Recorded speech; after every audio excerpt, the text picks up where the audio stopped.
Well, hello everyone, and welcome back. I guess we're going to go ahead and resume our coverage of modern American history, resuming with the 1920s. I really didn't ever anticipate doing this when the semester began, but here we are. So let's go ahead and carry on.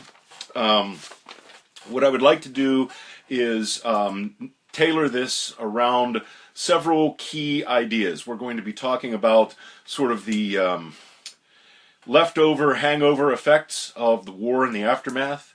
We're going to talk about African Americans in the 1920s, the rise of nativism and the resurgence of the Ku Klux Klan. We are going to talk about the economy of the 1920s as you would have experienced it with no foreknowledge of the Great Depression yet to come. We are going to talk about the continued changes and improvements in technology. We will talk very briefly again about the growth of the cities.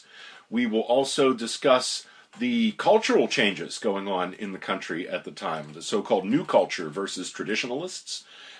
We will also discuss very briefly the overall political scene in the country, and we will discuss prohibition, and we will wrap it up with a little bit of a summary of American foreign policy at that time. So let's go ahead and get started. I know I mentioned this to you during our last class together before we went on spring break and went all digital. But when we look at the 1920s, it's critical to remember that this, as you would have lived it, is the decade after the war, not the decade before the Depression. And we cannot really exaggerate the trauma to the national psyche that resulted from the war and the aftermath. The vast majority of Americans by the 1920s believed that our involvement in the Great War from 1917 to 18, and then what happened after it, this was a disaster. And we really only had ourselves to blame because we violated our tradition of staying out of European wars. We got ourselves involved in an unnecessary conflict. We exaggerated the German threat. And we did all sorts of damage to our domestic stability. There was a widespread fear of a complete economic collapse and a subsequent communist revolution. So as we move into the 1920s, we are talking about a population that is emotionally scarred from recent events. And that plays a very important role when it comes to a couple of things. Number one, let's tackle this first, is the resurgence of the Ku Klux Klan.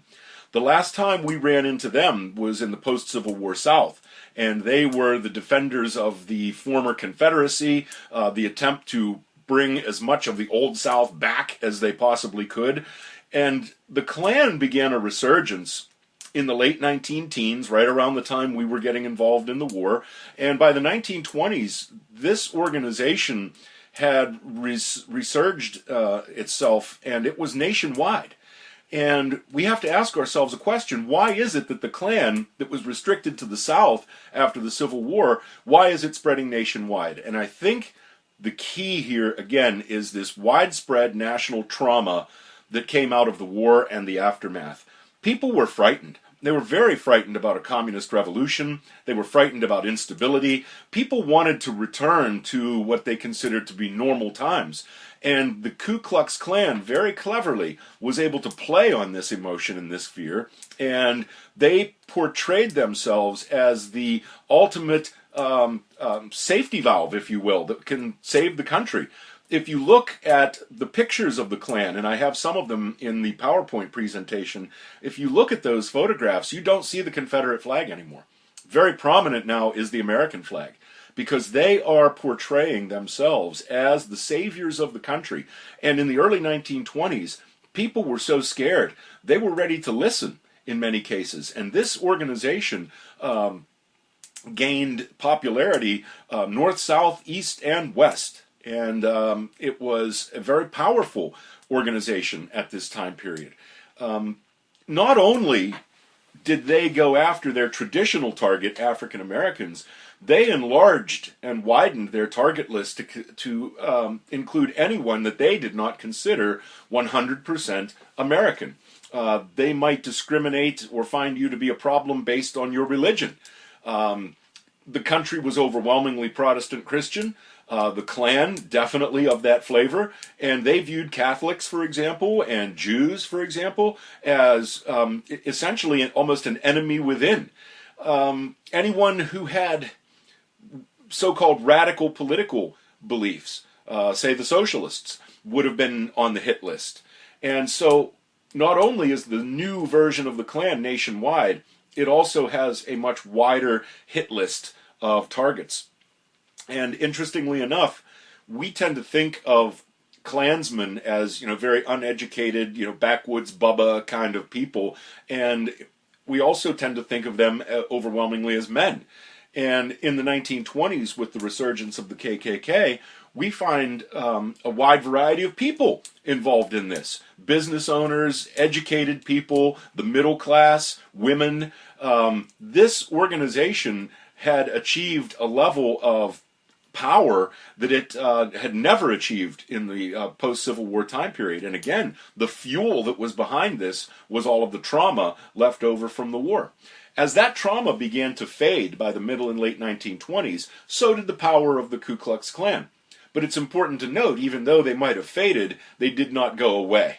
And we did see a resurgence again of the Klan in the post-World War II time period as they rose to oppose the civil rights movement. Another thing related to this is a rising tide of what we once called nativism. When we discussed immigration in the late 1800s, we made note of this idea called nativism, where immigrants are seen as essentially un-American, people who will never fit in. They're bringing in foreign influences, which are bad, and they want a restriction on immigration, and they got it. In 1924, the Immigration Act almost shut off legal immigration into the country, cut it down drastically, and it's a result of this nativist sentiment that was so widespread in the country at the time. So remember, as we go into the 1920s, this is a country that is traumatized, and we can see some of the results of that trauma in the Ku Klux Klan and the surge of nativism.